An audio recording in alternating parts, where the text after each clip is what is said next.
الحمد لله الذي خلقكم من تراب وخلق لكم من أنفسكم أزواجا لتسكنوا إليها وجعل بينكم مودة ورحمة وأشهد أن لا إله إلا الله وحده لا شريك له وأشهد أن محمدا عبده ورسوله صلى الله على محمد وعلى آله وأصحابه أجمعين أما بعد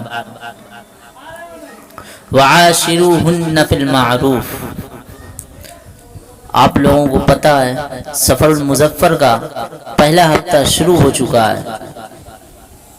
پہلے ہفتے کے خطبے میں آپ لوگوں کو بتایا جائے گا اولاد کی تربیت کیسے کریں۔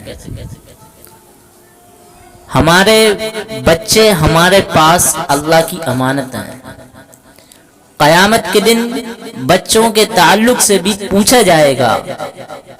اگر ہم نے بچوں کی تعلیم و تربیت میں ذرا بھی کوتاہی کی ہوگی اور اس کی وجہ سے وہ سیدھے راستے سے بھٹک گئے ہوں گے اور اپنی زندگی میں ناکام ہو گئے ہوں گے تو قیامت کے دن اس کی سزا ہمیں بھی بھگتنی پڑے گی۔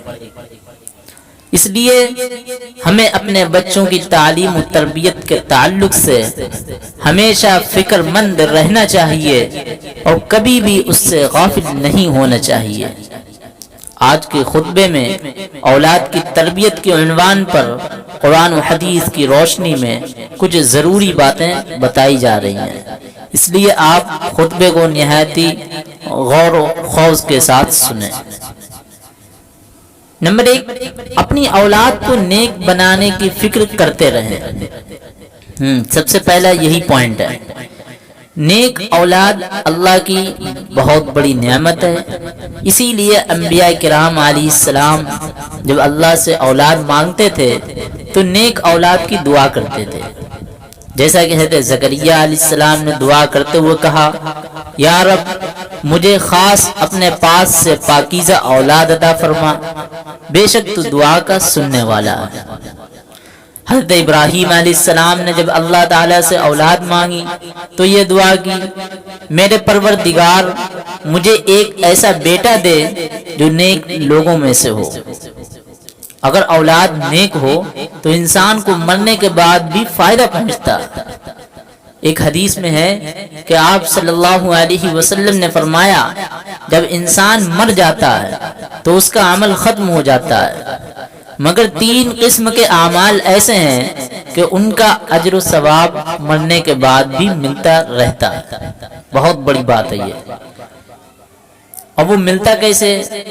ایک یہ کہ وہ صدقہ جاریہ کر جائے، دوسرا یہ کہ وہ ایسا علم چھوڑ جائے جس سے لوگ فائدہ اٹھائیں، تیسرا یہ کہ وہ ایک ایسی نیک اولاد چھوڑے جو اس کے لیے ہمیشہ دعا کرتی رہے۔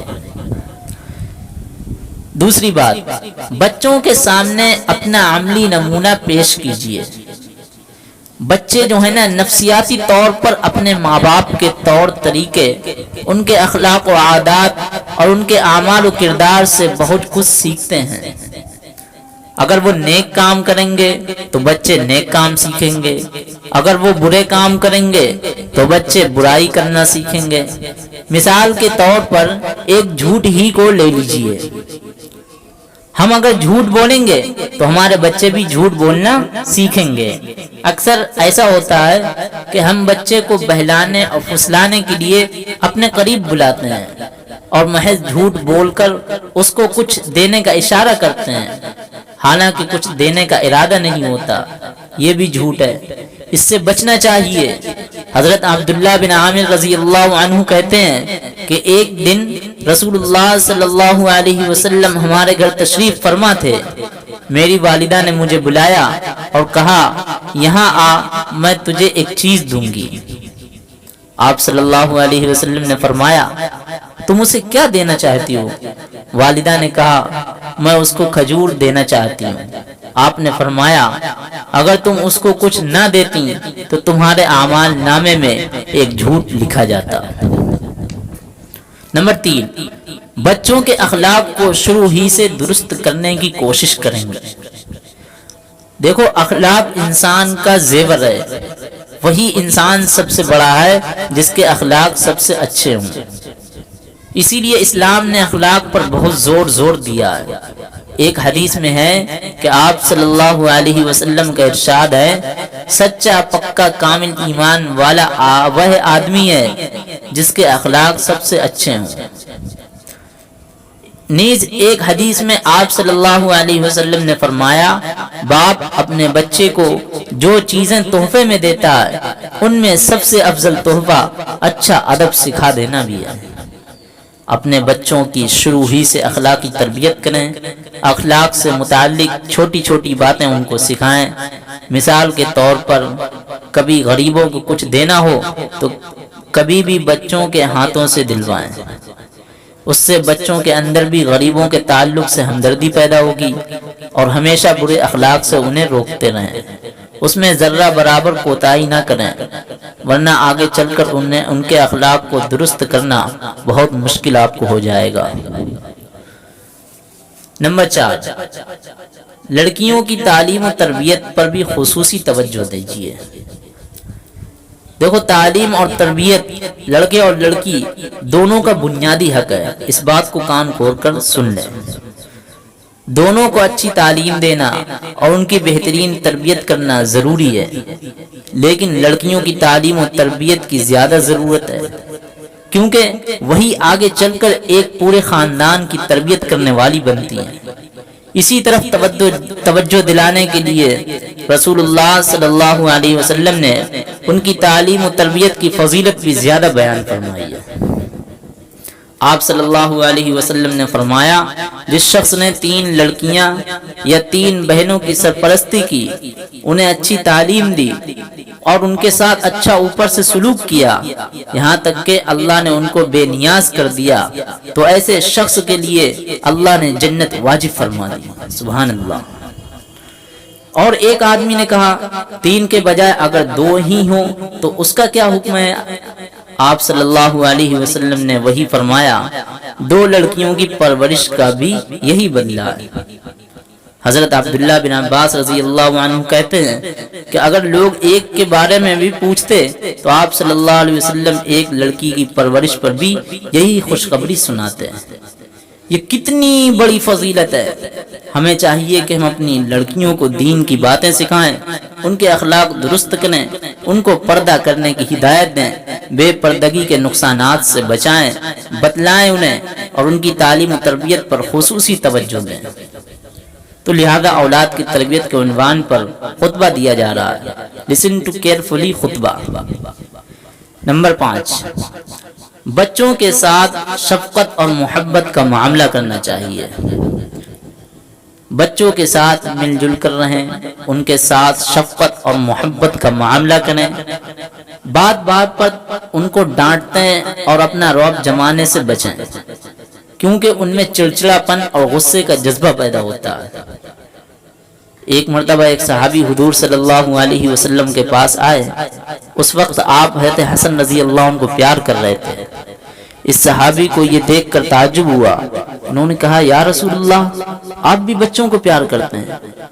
میرے تو 10 بچے ہیں، لیکن میں نے تو کبھی کسی ایک کو بھی پیار نہیں کیا۔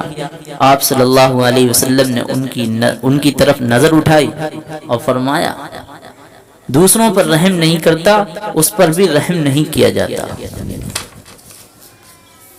نمبر 6، حرام کاموں سے اپنے بچوں کو بچائیں۔ دیکھو، شریعت نے جن چیزوں کو حرام قرار دیا ہے ان سے اپنے بچوں کو بچائیں، جیسے آج کل ناچ گانے میوزک وغیرہ، ان کو سننے سے ہمیشہ منع کرتے رہیں۔ ان کے سامنے ان چیزوں کے دنیا اور آخرت کے زبردست نقصانات کو سمجھائیں اور ان سے نفرت دلائیں، کیونکہ بچپن میں جب ان چیزوں کی عادت پڑ جاتی ہے تو آخر عمر تک باقی رہتی ہے۔ اور ناچ گانے اور میوزک وغیرہ کے تعلق سے رسول اللہ صلی اللہ علیہ وسلم نے فرمایا، اس امت میں بھی زمین میں دھسائے جانے، چہرے بگاڑ دیے جانے اور پتھروں کی بارش کا عذاب نازل ہوگا۔ ایک شخص نے عرض کیا، یا رسول اللہ، ایسا کب ہوگا؟ آپ نے فرمایا، جب گانے والیوں اور گانے باجے کا رواج ہوگا اور شراب پی جائیں گی۔ ایک حدیث میں فرمایا اللہ نے مجھ کو پوری دنیا کے لیے رحمت اور ہادی بنا کر بھیجا ہے، مجھے گانے باجے اور میوزک وغیرہ کو مٹانے کا حکم دیا۔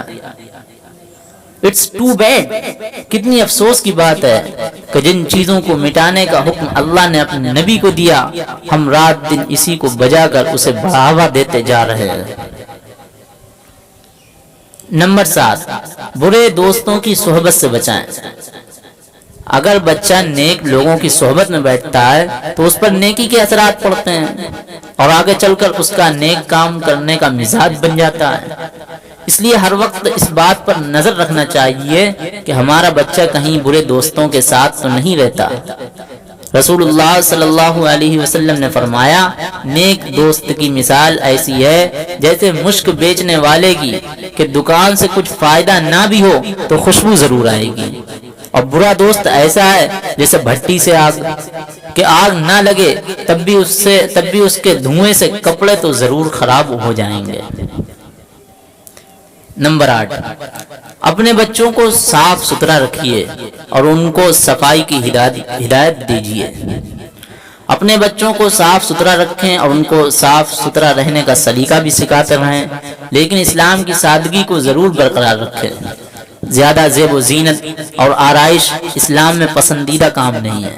اسلام صفائی ستھرائی پر بھی بہت زور دیتا ہے۔ رسول اللہ صلی اللہ علیہ وسلم نے فرمایا، اللہ پاکی کو پسند کرتے ہیں، وہ صاف ستھرے ہیں، صفائی کو پسند کرتے ہیں۔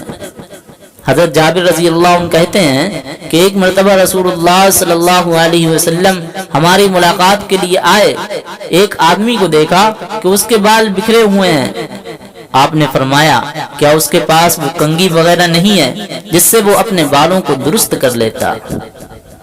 ایک اور شخص کو دیکھا جس نے گندے کپڑے پہن رکھے تھے، آپ نے اس سے فرمایا اس کے پاس صابن پانی وغیرہ نہیں ہے جس سے وہ اپنے کپڑے کو دھو لیتا۔ اور نواں کام ہمیں کرنا ہے، اولاد کے حق میں اللہ سے دعائیں مانگتے رہیے۔ دیکھو، ہر انسان کے دل میں اپنی اولاد سے بہت زیادہ محبت ہوتی ہے، اسی لیے جب وہ ان کے حق میں دعائیں کرتا ہے تو وہ دعا دل سے نکلتی ہے، اور اسی لیے اس کو اللہ ضرور قبول کرتے ہیں۔ رسول اللہ صلی اللہ علیہ وسلم نے فرمایا، 3 دعائیں ایسی ہیں جو یقیناً قبول کی جاتی ہیں اور ان کی قبولیت میں کوئی شک نہیں ہے۔ وہ کون کون سی دعا؟ والد کی دعا، مسافر کی دعا اور مظلوم کی دعا۔ علماء نے لکھا ہے کہ اس حدیث میں صرف والد کا ذکر ہے، والدہ کا نہیں، لیکن والدہ بھی اس میں شامل ہے، اور ان کی دعا کچھ زیادہ ہی مقبول ہوتی ہے۔ کیوں؟ کہ ان کا حق بھی زیادہ ہے۔ اب جو 10واں کام کرنا ہے نا، وہ اپنے بچوں کی تعلیم و تربیت کے لیے مکاتب یا مدارس میں بھیجیں۔ دیکھو، بچوں کی تعلیم و تربیت اپنے گھر میں بھی کریں اور انہیں کسی ایسی جگہ بھی بھیجیں جہاں دینی ماحول میں دین کی باتیں سکھائی جاتی ہوں۔ منظم مکتب ایک ایسی ہی جگہ جہاں کم وقت میں بچوں کی ضروریات کا خیال رکھتے ہوئے دینی اور اسلامی ماحول میں دین کی بنیادی تعلیم دی جاتی ہے، اس میں اپنے بچوں کو ضرور بھیجیں۔ اور اگر آپ کے یہاں مکتب قائم نہ ہو تو اس کو قائم کروانے کی فکر کریں اور اس کو منظم کریں، تاکہ امت کا یہ معصوم طبقہ دین کی تعلیم سے محروم نہ رہ جائے۔ قرآن و حدیث کی روشنی میں دیے گئے خطبے کا خلاصہ ہم لوگ ایک بار دیکھ لیں۔ آج کے خطبے میں سب سے پہلی بات یہ بتلائی گئی کہ نیک اولاد اللہ کی بڑی نعمت ہے، اس کا فائدہ مرنے کے بعد بھی پہنچتا۔ نمبر 2، دوسری ہدایت یہ دی گئی کہ بچوں کے سامنے ہمیشہ نیک کام کریں تاکہ وہ ہم سے نیک کام ہی سیکھیں۔ تیسری نصیحت یہ کی گئی کہ شروع ہی سے بچوں کے اخلاق سنوارنے کی فکر کریں، ورنہ بعد میں اخلاق درست کرنا بہت مشکل ہو جائے گا۔ چوتھی بات یہ بتلائی گئی کہ لڑکیوں کی تعلیم و تربیت پر زیادہ زور دینا چاہیے، کیونکہ وہی آگے چل کر پورے خاندان نسب کی تربیت کا ذریعہ بنتی ہیں۔ پانچواں سبق یہ دیا گیا کہ بات بات پر بچوں کو نہیں ڈانٹنا چاہیے، ان کے ساتھ شفقت کا معاملہ کرنا چاہیے۔ چھٹی بات ہدایت یہ دی گئی کہ بچوں کو حرام چیزوں سے بچاتے رہیں تاکہ وہی عادت آخر تک باقی نہ رہے۔ ساتویں نصیحت یہ دی گئی کہ اپنے بچوں کو برے دوستوں کے ساتھ نہ رہنے دیں ورنہ ان کے اخلاق پر بھی بڑا برا اثر پڑے گا۔ آٹھواں سبق یہ دیا گیا بچوں کو صاف ستھرا رکھیں اور ان کو صاف ستھرا رہنے کا سلیقہ بھی سکھائیں۔ نواں پیغام یہ دیا گیا کہ اپنی اولاد کے حق میں خیر و بھلائی کی دعائیں کرتے رہیں۔ 10ویں اہم بات یہ بتائی گئی کہ اپنے بچوں کی گھر میں بھی تربیت کریں اور مکتب میں بھی بنیادی دینی تعلیم سیکھنے کے لیے ضرور بھیجیں۔ آج کے خطبے میں اولاد کی تربیت کے عنوان پر جو باتیں قرآن و حدیث کی روشنی میں بیان کی گئی ہیں ہم ان کو اپنے سامنے رکھیں اور نماز سے فارغ ہو جانے کے بعد جا کر اپنے گھر والوں کو بھی یہ باتیں سنائیں۔ اللہ تعالی ہمیں اولاد کی صحیح تربیت کرنے کی توفیق عطا فرمائے، آمین۔ وآخر دعوانا الحمدللہ رب العالمین۔